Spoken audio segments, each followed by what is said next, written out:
ప్రవీణ్ గారు నిన్న ఒక మాట మాట్లాడింది, సింపతి లేకపోయినా మంచిదే కానీ ఎంపతి అయినా ఉండాలి కదా అని మరొక మాటను వల్లెవేసే ప్రయత్నం చేశాం.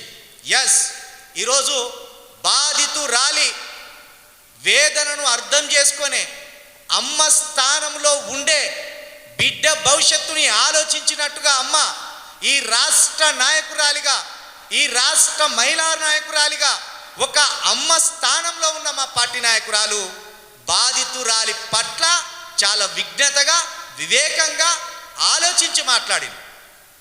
బండి సంజయ్ గారేం మా పార్టీ సభ్యుడు కాదు, బండి సంజయ్ గారి కొడుకేం మా పార్టీ సభ్యులు కాదు. మేమెందుకు వాళ్ళను వెనుకేసుకొస్తాం? మీకు దమ్ముంటే మేము ఇప్పుడు చెప్తున్నాం, తెలంగాణ రక్షణ సేన రాష్ట్ర కార్యాలయం సాక్షిగా చెప్తున్నాం, ఆర్ఎస్ ప్రవీణ్ గారికి ధైర్యం ఉంటే, కేటీఆర్ గారికి ధైర్యం ఉంటే, లేకపోతే కేసీఆర్ గారికి ధైర్యం ఉంటే బండి సంజయ్ గారి కొడుకు ఎక్కడున్నాడో మీకు తెలియదా? బండి సంజయ్ గారి కొడుకును ఎవరు దాచిపెట్టినో మీకు తెలియదా? బండి సంజయ్ గారి కొడుకు రక్షణ ఎవరు కల్పిస్తున్నారో మీకు తెలియదా?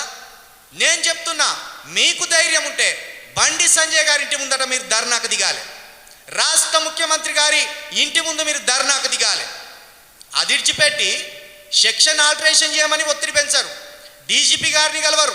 కేవలం మీ పైశాచిక ఆనందం కోసం, మీ పార్టీ ప్రయోజనాల కోసం మీ పెద్దలు రాసిస్తున్న స్క్రిప్ట్లను వల్లవేస్తూ, ఆ సోషల్ మీడియాలో అక్కడో ఇక్కడో కనిపిస్తున్న ఆ పోస్టులను చదువుతూ మీరేదో బాధితురాలికి సాయం చేసినట్టు, మీరు బాధితురాలిని ఆదుకున్నట్టుగా మాట్లాడడం ఖచ్చితంగా ఇది ఒక దుర్మార్గమైన నీతి అని మేము చెప్పదలుచుకున్నాం.